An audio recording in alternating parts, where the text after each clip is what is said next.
श्री स्वामीनारायण भगवान की जय। अक्षर पुरुषोत्तम महाराज की जय। गुरु हरि महंत स्वामी महाराज की जय। सूरत अक्षरधाम महोत्सव की जय। प्रथम का छठा वचनामृत विवेकी अविवेकी का, इसमें हम अभाव अवगुण के ऊपर हमने शुरुआत करी है। तो इसमें हमने पिछले क्लास में सुना कि अभाव अवगुण की बात कैसे नींव से ही श्री जी महाराज ने डाली है सत्संग में। सद्गुरु संतों के हमने प्रसंग सारे सुने। अब आगे हम देखते हैं। तो एक बार प्रभु साईं महाराज को किसी ने आकर पूछा कि अवगुण देखने तो हमें भी नहीं अच्छे लगते हैं, लेकिन दिख जाते हैं, तो उसका क्या करें। तब प्रमुख स्वामी महाराज ने कहा कि देखते हुए भी अंध बनना है, सुनते हुए भी बहरा बन जाना है। मतलब उसके ऊपर लक्ष्य ही नहीं रखना है, ध्यान ही नहीं देना है।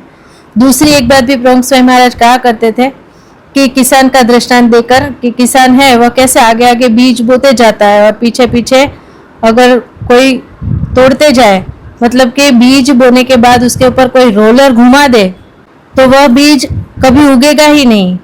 वैसे ही अगर हम किसी के दोष देखेंगे और फिर उसकी बातें करेंगे तो हमने जो पहले बीज बोए थे उसके ऊपर 100 टन का रोलर घुमा दिया, ऐसा समझना।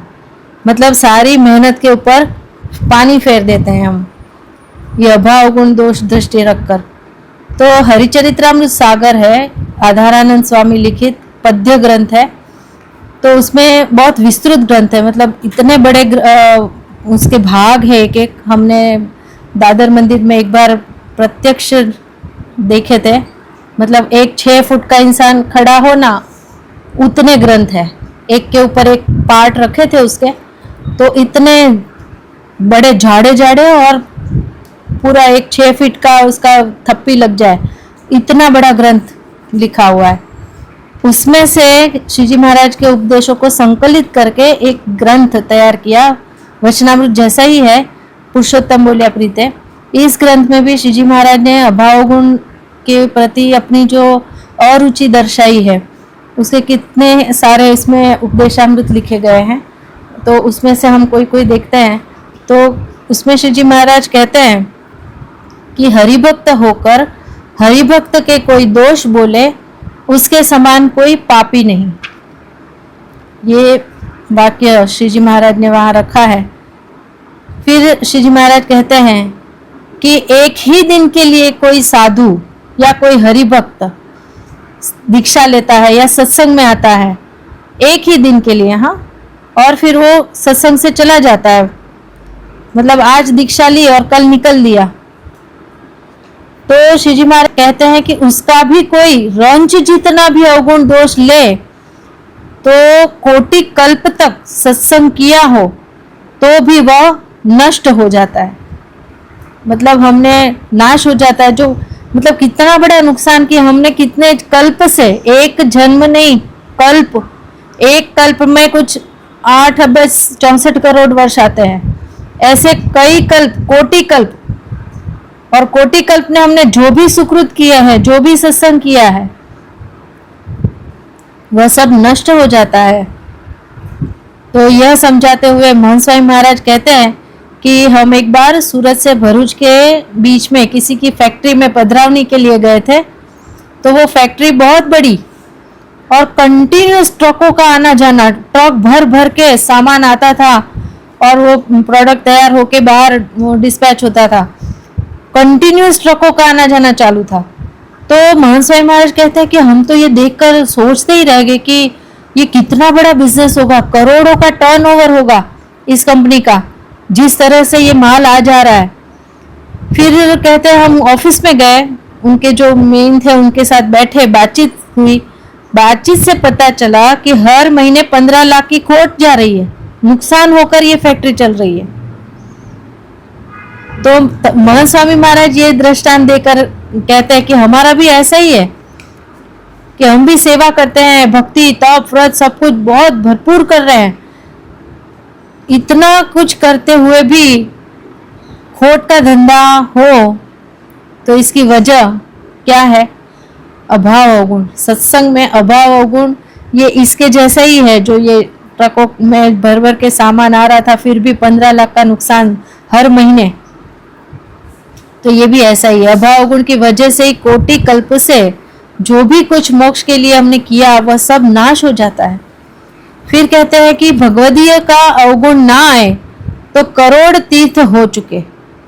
श्री जी महाराज ने लिखा, भगवदीय यानी संत हरिभक्त जो भी सत्संग के संबंध में, भगवान और संत के सत्पुरुष के संबंध में कोई आया, योग में आ गया है और उसका अगर अवगुण आता है, नहीं आता है तो करोड़ तीर्थ हो चुके।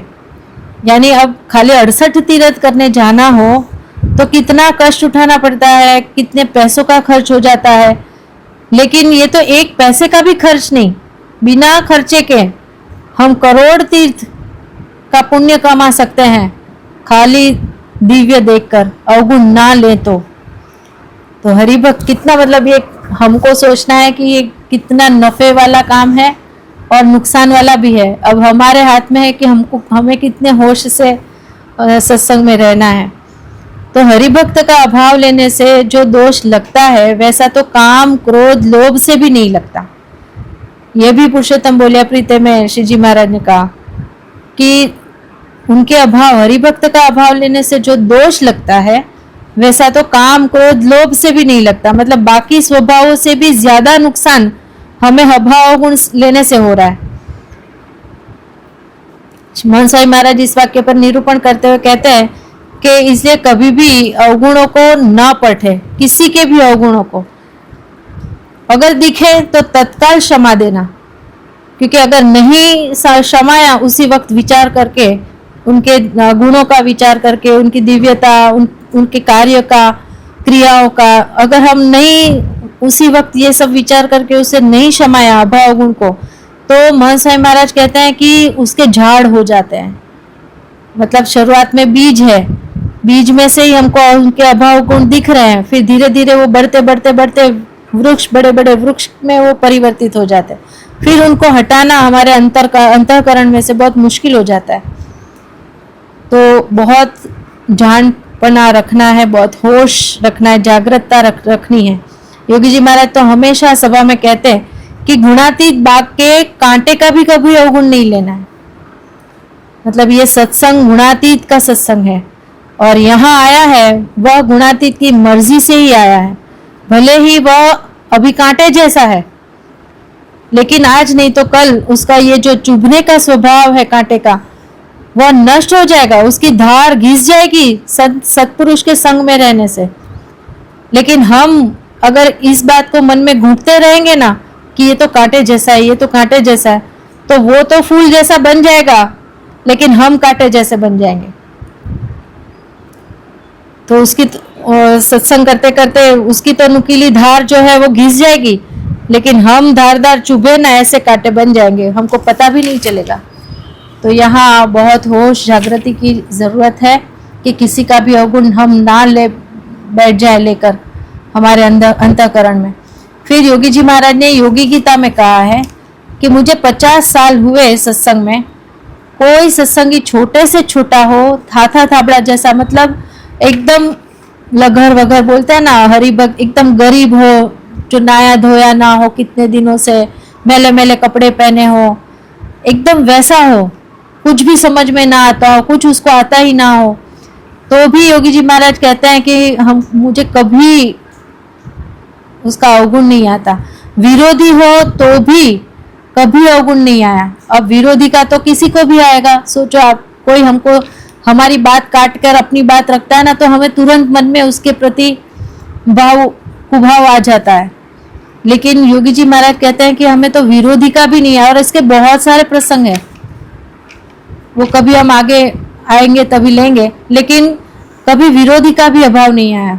वेद रस में कहा है कि कुसंगी का भी कभी अवगुण नहीं लेना है।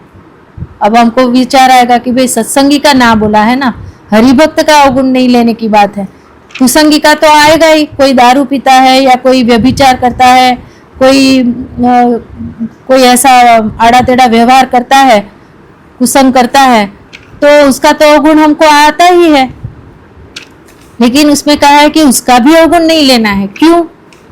क्योंकि नुकसान हमारा है, हमको आदत बन जाती है सबके अवगुण देखने की। पहले एक कुसंगी से स्टार्ट होता है कि ये कुसंगी है, ये ऐसा है, वैसा है, फिर वो धीरे धीरे हमारी आदत बन जाती है, हमको उसमें मजा आता है अवगुण गाने में। और वो आदत ना बन जाए ना, हमारी दृष्टि फिर ऐसी पलट जाती है। तो इसके लिए भी कुसंगी के भी अवगुण नहीं गाने हैं, ये बात। अब जो हमने पिछले क्लास में डॉक्टर स्वामी का प्रसंग सुना था ना, उसमें डॉक्टर स्वामी योगी जी महाराज से यही कहने के लिए गए थे कि ये एक बड़े हरि भक्त है जो बहुत सेवा करते हैं, बहुत सत्संग में आगे है, लेकिन मैंने अपनी आंखों से उनको सिगरेट बीड़ी पीते हुए देखा है। बस यही कहने के लिए डॉक्टर स्वामी योगी जी महाराज के पास एकांत में आए थे बात करने, लेकिन योगी जी महाराज ने एकदम उनका हाथ झटक दिया। तो और प्रमाणित करके आए थे, सबको पूछकर, अपनी आंखों से देखकर, सब कुछ जान परख कर ही आए थे बताने के लिए। तो कुसंगी का ही अवगुण कहने के लिए आए थे, लेकिन योगी जी महाराज ने हाथ झटक दिया। तो हमको भी ये सीखने को मिल रहा है यहाँ कि सत्संगी हो या ना हो, लेकिन इसमें हमारी दृष्टि, हमारी जो आदत तो नहीं बन रही है देखने की, ये हमें बहुत जागरूकता रखनी है कि ऐसी दृष्टि हमारी ना बन जाए कि फिर हर सब जगह कादव कीचड़ विष्ठा ही दिखती रहे, वो लत पड़ जाती है। फिर योगी जी महाराज के जीवन से तो हमें ये सीखने मिलता है। एक बार योगी जी महाराज जम्मूसर में थे और एक हरिभक्त के घर में उतरे थे। अब सुबह उठकर स्नानादिक विधि में जुड़े और पीछे से धीरेन्द्र भाई वीछी करके कार्यकर हरिभक्त है, उन्होंने योगी जी महाराज की जो बिछाना था, उनका जो पलंग था, वो ठीक करने गए। ठीक करते करते वो देख रहे हैं कि कितने सारे माकड़ पूरे चारपाई में अंदर उसमें घुसे हुए थे और चद्दर पे भी थे, चद्दर में भी ऐसे चिपके हुए थे। अब उनको, धीरेन्द्र भाई को लगा कि योगी जी महाराज को तो ये पूरी रात भर कितने इन्होंने काटा होगा, कितना खून चूस लिया होगा। और जैसे योगी जी महाराज वहां आए तो इन्होंने कहा कि बापा आपको तो आज पूरी रात मच्छरों ने काटा नहीं, माकड़ों ने। योगी जी महाराज कहते कि नहीं, हमें तो बहुत अच्छी नींद आई आज। तो वो धीरेन्द्र भाई कहते हैं ये कैसे हो सकता है, इतने माकड़ है। और वो गिन गिन कर वो वाटी में सब जमा कर रहे थे, निकाल निकाल कर पूरे चद्दर में से, और कितने सारे माकड़, असंख्य। तो योगी बापा कहते हैं कि नहीं, ये सत्संगी के माकड़ है, ये कभी नहीं काटते। देखो कितनी महिमा दृष्टि, कितनी गुणग्राहक दृष्टि। तो वो भाई कहते हैं कि ये हरिभक्त है, वो सत्संगी है, उसके माकड़ थोड़ी सत्संगी है। तो योगी जी महाराज कहते हैं कि हरिभक्त के संग में रहता है ना, तो वो सभी सत्संगी हुए। और अब आप तो वो रज्जक करने लगे हरिभक्त के, नहीं माकड़ थोड़ी सत्संगी हो सकते हैं, इन्होंने तो आपको कितना काटा होगा, ऐसा ऐसा। योगी जी महाराज कहते हैं अब आप ज्यादा माकड़ों की बुराई करोगे ना, अभाव गुण लोगे ना, तो हम आपको उपवास दे देंगे। और फिर आगे उन्हें बोलने ही नहीं दिया उपवास का डर दिखाकर। तो मतलब माकड़ का भी अवगुण दोष नहीं देखना है, कुसंगी का नहीं देखना है, माकड़ मतलब जैसे जीव जंतु है उनका भी नहीं। तो यहाँ तक की दिव्य दृष्टि, महिमा दृष्टि की बात गुणातीत गुरुओं ने हमें समझाई है। यानी अभाव अवगुण से उनको कितनी सख्त एलर्जी ये हमको दिखाई दे रही है। योगी जी महाराज के योग में तो रहते थे ना, जो उनको शून्य भी नहीं बोलना है, उनको ऐसा लगता है कि शून्य भी नेगेटिव वर्ड हो गया। यहाँ तक की दोष दृष्टि नहीं, इतने आगे तक योगी जी महाराज तो विरोध करते थे अभाव गुण का। लोया के पहले वचनामृत में श्री जी महाराज ने कहा कि भगवान के भक्तों का अवगुण आता है तो उसे क्षय रोग हुआ है।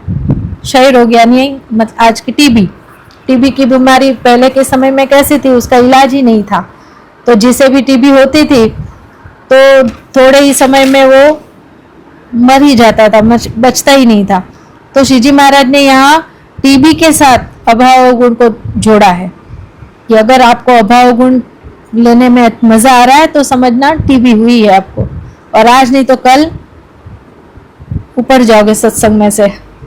दूसरी बात करी इसी वचनामृत में है कि जिसे अभाव गुण आता है उसका तो सर कट चुका है, सर ही काट दिया गया है, ऐसा मान लेना। क्योंकि दूसरे कोई अंग कटे ना, जैसे उंगली कटी है, हाथ कटा है, पैर कटा है, तो व्यक्ति जीवित रह सकती है एक बार, लेकिन सर ही कट जाए तो कैसे जिएंगे? जी ही नहीं पाएगा कोई। वैसे ही अगर अभाव गुण लेने की आदत है तो समझना कि सर कट चुका है। फिर अंत्य के 12वें वचनामृत में पेज नंबर है 591, उसमें ऊपर जो डार्क लाइन वाला पैराग्राफ है 591 पे अंत्य का 12 वचनामृत है। वो डार्क लाइन जहाँ खत्म होती है ना, वहां से लाइन पढ़नी है।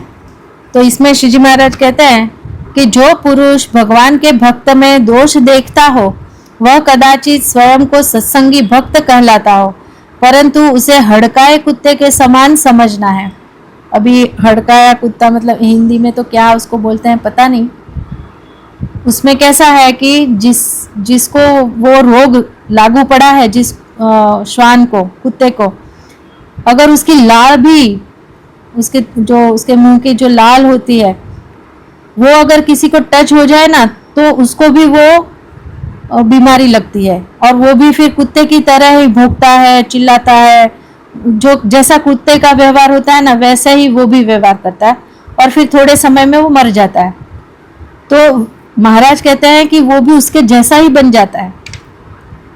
हड़काए कुत्ते के समान समझना चाहिए। जैसे किसी को हड़काए कुत्ते ने काट लिया तो उसे भी हड़क उठती है, उसी तरह जिसने भगवान और भगवान के भक्त का अवगुण लिया हो उसके साथ स्नेह रखने वाला अथवा उसकी बात सुनने वाला, मतलब उसके साथ उठक बैठक करता है, उसका संग करता है, हमेशा उसी के साथ रहता है, तो वो भी भगवान से विमुख सा हो जाता है। और जैसे क्षय रोग किसी भी औषधि से नहीं मिट पाता, वैसे ही जिसे भगवान तथा भगवान के भक्त में अवगुण मान लिया हो उसके हृदय से आसुरी बुद्धि कभी भी नहीं मिट सकती। और किसी ने अगणित ब्रह्म हत्या की हो, अगणित बाल हत्या की हो, अनंत स्त्री हत्या की हो, अगणित गौ हत्या की हो तथा अनेक बार गुरु पत्नी के साथ व्यभिचार किया हो, इन सभी पापों से मुक्त, ये मतलब ये जो 5 पाप है ना वो 5 महापाप गिने गए हैं शास्त्रों में, और एक एक बार नहीं, अनंत अनंत बार एक ही पाप किए हो।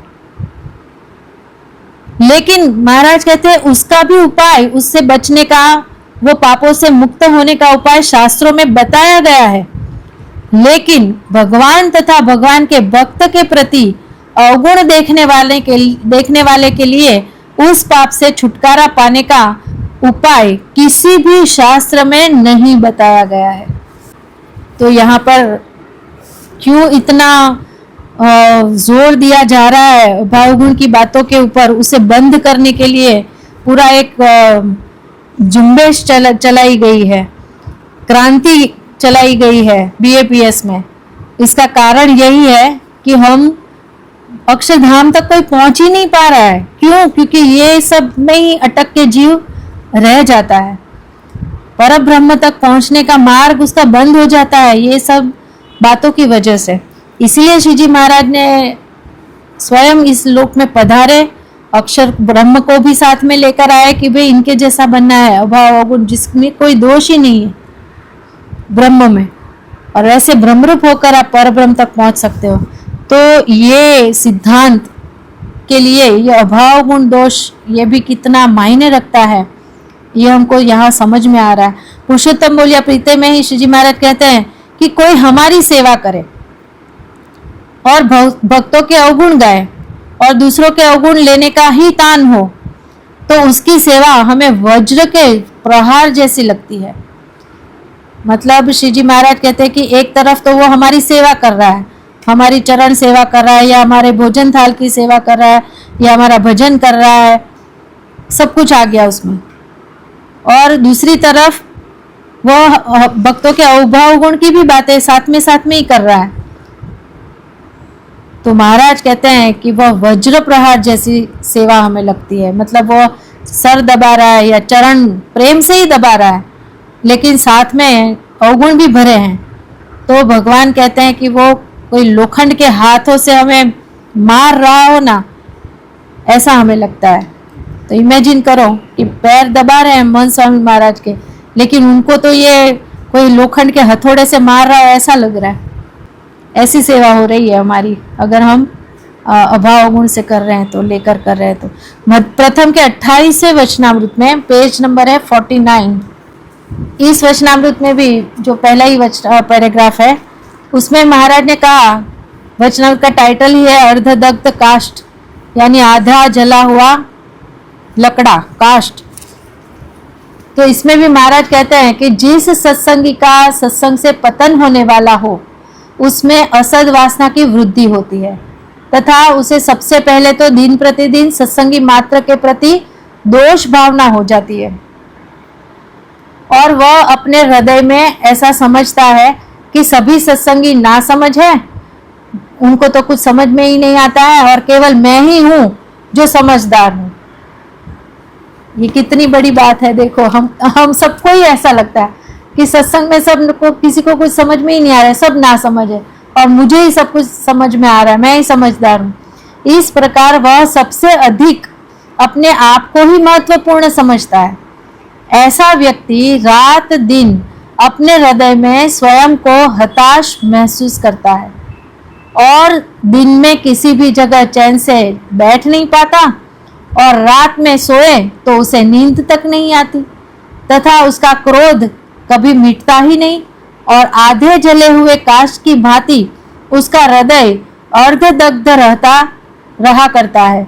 जिसकी दशा इस प्रकार की हो जाए उसे देखकर समझ जाना चाहिए कि सत्संग से इसका पतन होने वाला है। मतलब अभी ज्यादा दिन ये सत्संग में टिकेगा नहीं, इसका सत्संग छूट जाएगा। ऐसी दशा में वह चाहे जितने भी दिन सत्संग में रहे, परंतु उसे कभी भी आनंद नहीं मिलता, और अंत में उसका पतन निश्चित ही हो जाता है। तो यहाँ पर भी श्री जी महाराज कहते हैं कि आधा जला हुआ काष्ठ, इमेजिन करो कैसा होता है कि पूरा जलता है, जलाया है उसे, लेकिन फिर ऐसा हुआ कि आधा जला, लेकिन आधे में ऐसी हवा चली और वो बुझ गया। लेकिन वो बुझता है, लेकिन अंदर से तो आग पकड़ी हुई है, तो वो कैसा होता है, धुआं, इतना धुआं उसमें से निकलता रहता है कि उसके पास भी कोई जाकर बैठे ना तो उसकी आंखें जलने लगती है। तो इतना सुंदर दृष्टांत देकर श्री जी महाराज ने समझाया कि जो अभाव गुण लेने वाला है ना, वो भी ऐसा ही है, न उसको दिन में चैन है, न रात में नींद आती है, और वो अंदर अंदर धुंधलाता रहता है, ये आधे जले हुए लकड़े की तरह, और उसे तो सुख नहीं आता, लेकिन वो जहाँ जाता है ना वहाँ उसे कुछ अच्छा दिखता ही नहीं। वो मंदिर में जाएगा या सत्संग में बैठेगा तो उसे यही दिखेगा, अरे मंदिर में तो ये ऐसा ही है, वो डिपार्टमेंट में तो ऐसा है, ये फलाने कार्यकर तो ऐसे हैं, ये हरि भक्त में तो कुछ भी नहीं ठीक नहीं दिख रहा। बस यही सब कुछ उसके अंदर में चलता रहेगा और उसको यही दिखेगा, और उसके चलते उससे तो अंदर कुछ सुख नहीं आता है, लेकिन उसके योग में जो आएगा, वो जिसके साथ बैठता उठता है उसके अंदर भी यही डालेगा वो, तो उसे भी ऐसी ही हालत होगी जैसे हड़क वाक बोलते हैं ना, उसके साथ में रहेगा उसे भी हड़क चलती है। तो वैसे ही जो उसके पास बैठे, और ये लोग ऐसे ही करते हैं, मंदिर में आकर भी वो सत्संग से, कथा वार्ता से उनका कोई लेना देना नहीं होता है। वो मंदिर में आएंगे, लेकिन 4-5 जन को अपने पास बिठाएंगे और ऐसी ही बातें करेंगे कि यहाँ ये बरोबर नहीं है, वहाँ वो बरोबर नहीं है, यहाँ पर तो सब ऐसा ही चलता है, यहाँ तो सब ऐसा ही है। और ऐसे लोगों से बैठक उठक हमें भी भारी पड़ जाती है, और यही असद वासना है, और इससे हमारा अंतःकरण धीरे धीरे भ्रष्ट हो जाता है। भगवान स्वामीनारायण के समय में बहुत अद्भुत प्रसंग है ये। महाराज के एक सेवक थे जासोजी दरबार करके, महाराज की अंगत सेवा में श्री जी महाराज ने उन्हें रखा था। अब अंगत सेवा करते थे, बहुत दिल से सेवा करते थे, स्वामी राजी हो गए उनके ऊपर श्री जी महाराज, और श्री जी महाराज ने उन्हें ऐश्वर्य दिया। क्या ऐश्वर्य दिया? अंतर्यामीपना दिया, जिससे वे सबके अंदर के क्या चल रहा है, क्या भाव है, सब कुछ वो देख लेते, उनको पता, उनके अंदर प्रवेश कर सकते। ऐसा अंतर्यामी का ऐश्वर्य दिया, अब श्री जी महाराज सभा भर के बैठे होते हैं। सभा होने के बाद सब भक्त, हरि भक्त, सब संत दर्शन के लिए आते हैं। पैर चरण से वंदन कर कर जय स्वामीनारायण महाराज को कहकर आगे बढ़ते हैं। और श्री जी महाराज भी एक एक हरि भक्त को देखते हैं और इतने राजी हो जाते हैं उनको मिलकर। फिर उनकी भक्ति, उनके भजन, उनकी सेवा के बखान करते हैं और कहते कि ओहो, ये भक्त तो भक्त राज है, इनकी भक्ति तो ऐसी गजब की है, अद्भुत है। ऐसी श्री जी महाराज तारीफ करते एक एक भक्त की। अब ये जासो जी दरबार बाजू में ही बैठा होता है, अंतर्यामी है वो भी, श्री जी महाराज की तरह ही वो भी अंतर्यामी है। उसे भी सब पता है सबके अंदर क्या चल रहा है। तो वो सोचता कि ये तो श्री जी महाराज फोकट तारीफ कर रहे हैं इनकी, इसके अंदर तो ये है, इसके अंदर तो काम मुझे दिख रहा है, इसके अंदर कैसे गंदे संकल्प चल रहे हैं, कितने गंदे गंदे विचार कर रहा है ये। फिर कोई हरि भक्त आता है तो उसके लोभ, कहते हैं ये तो इतना लोभ से भरा हुआ है और महाराज इतनी तारीफ कर रहे हैं उसकी, झूठी तारीफ है ये तो, ऐसा नहीं होना चाहिए, ये तो गलत है, ये तो इतने दोषों से भरा है, ये तो इतने बुरे कर्मों से भरा है, इसने तो किसी का मर्डर किया हुआ है, कितना लोगों को हत्या की है, कितनों को मारा है और ऐसे लूटा है। ऐसे एक एक हरि भक्त के दोष उसको दिखाई देते क्योंकि अंतर्यामी था। और फिर ऐसे करते करते उसका कैसा हो गया कि जब दूसरे में प्रवेश करता ना वो अंतर्यामी स्वरूप से, तो वो सब देखता, काम क्रोध लिए वो सब, और उसके जो हरिभक्त के अंदर भी जो कोई वासना हो तो वो सब उसको महसूस होती। तो उसकी वजह से वो दोष युक्त होने लगा। फिर श्री जी महाराज ने उसे चेतावनी दी एक बार, अगर ये सब होने लगा ना, तो श्री जी महाराज ने कहा कि आप है ना दोष मत देखो, आपको पता नहीं है ये सब हमारे योग में आने से ये सब दिव्य हो गए हैं। श्री जी महाराज ने उसे समझाया कि हमारे योग से, हमारे एक दर्शन मात्र से, हमारे निकट आने से ये सब माया पार हो चुके हैं। अब तो बस ये सब उनका जो शेष जीवन है ना, वह प्रारब्ध अनुसार ये सब खत्म कर रहे हैं, बाकी ये सब अक्षरधाम में जाएंगे। और ये इसमें हमारी ही मर्जी है ये जो अभी ऐसे है, लेकिन आप इन सबके दोषों को ना देखना, देखकर अपना मत बिगाड़ना। बहुत चेतावनी दी श्री जी महाराज ने, समझाया बहुत, लेकिन वो समझ में ही नहीं आया उनको। तो यही जो सत्य आंखों के सामने दिख रहा था ना, वही उसे सत्य लग रहा था कि बस ये जो सारे है ना हरिभक्त, इसके अंदर ये खामी है, ये खोट है, ये दोष है, यही उसको दिख रहा था। और महाराज के समझाने पर भी उसका जो मन था ना, वो वापस वो नहीं मोड़ पाया दिव्यता की ओर, क्योंकि ऐश्वर्य महाराज ने दिया था, लेकिन ऐश्वर्य पचाना ये सबके बस की बात नहीं है, बहुत कठिन है। अंतर्यामीपणा में तो वो सबके गुण भी देख सकता था, अच्छाई भी देख सकता था। भगवान ने तो अंतर्यामी उसको बनाया था, है ना, तो देखना हो तो वो सब कुछ अच्छा भी देख सकता था। लेकिन कहते हैं ना कि हमारी अनंत जन्म से यही देखने की ओर हमारा ढलान है। तो महाराज कहते हैं कि आप ये देखो कि ये कितनी माला फेरते हैं, ये कितनी भक्ति करते हैं, कितने भजन गाते हैं अच्छे, कितनी सेवा करते हैं, कितना ध्यान करते हैं, इनकी कथा कितनी अच्छी है, कितनी इन्हें कथा में आसक्ति है। देखने के तो वो ये सब अच्छाई भी देख सकते थे, बहुत कुछ था अच्छा देखने के लिए, लेकिन वो नहीं देखा, केवल दोष और अवगुण ही देखे, क्योंकि अवगुण ग्राहक दृष्टि थी। और उस वजह से अंतःकरण उसका भ्रष्ट हुआ और दूसरे के अंदर झांक झांक कर उसे भी अंदर वासना उदय हुई।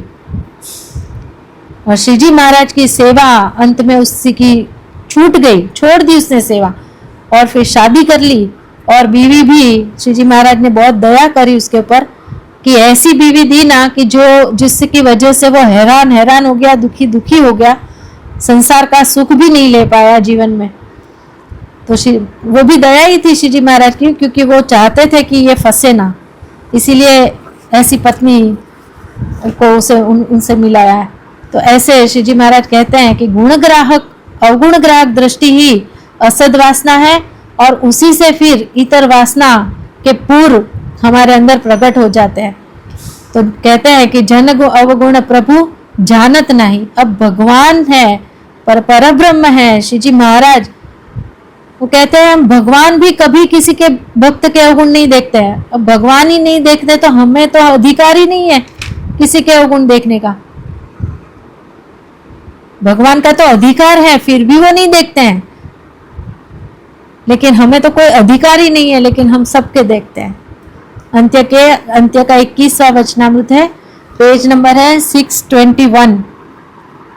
इस वचनामृत में भी श्री जी महाराज ने अभाव अवगुण लेने वाले के प्रति कैसा अनादर महाराज ने रखा है, यही बात समझाई है। इसमें भी श्री जी महाराज कहते हैं कि अपनी प्रकृति की बात करते हुए कहते हैं कि हमें भक्त के अभाव अवगुण लेने वाले के साथ कैसा अनादर हो जाता है।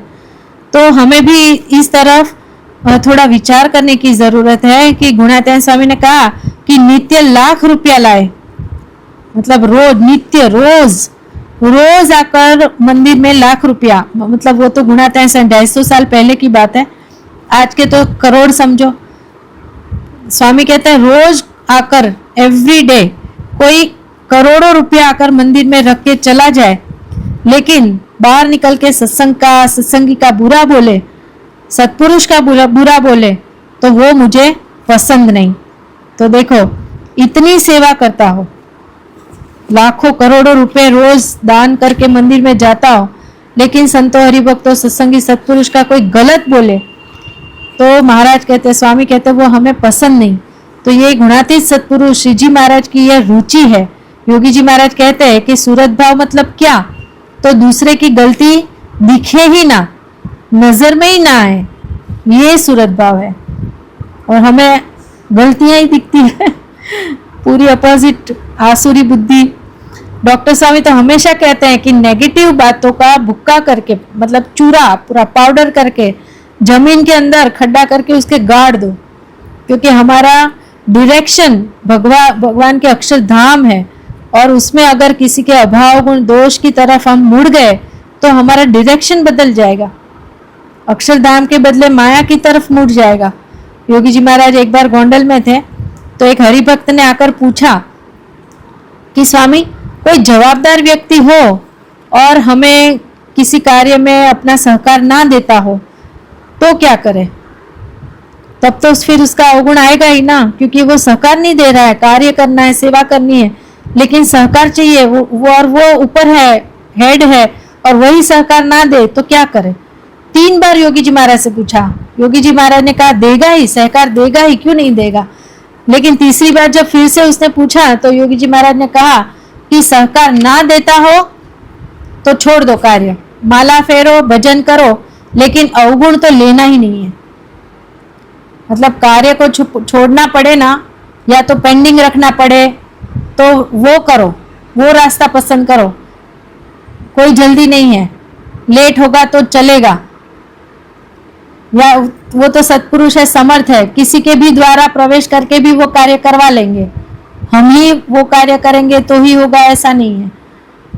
लेकिन योगी जी महाराज कहते हैं आप दोष देखने के मार्ग पर नहीं चढ़ जाना, बस ये ज्यादा जरूरी है।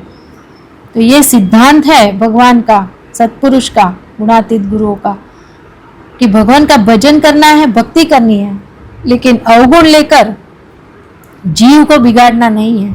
एक तो मुश्किल से ऐसे सत्पुरुष के संग में ये थोड़ा सुधरा है, और फिर उसको बिगाड़ना तो हमको ही नुकसान है, क्योंकि पूर्वे हमने बहुत कुछ किया है। योगी जी महाराज कहते हैं कि पहले जन्मों में हम बहुत कुछ करके आए हैं, अगर इस बार अभाव गुण में पड़ गए तो वो सारा पर जो किया है ना उसके पर पानी फिर जाएगा।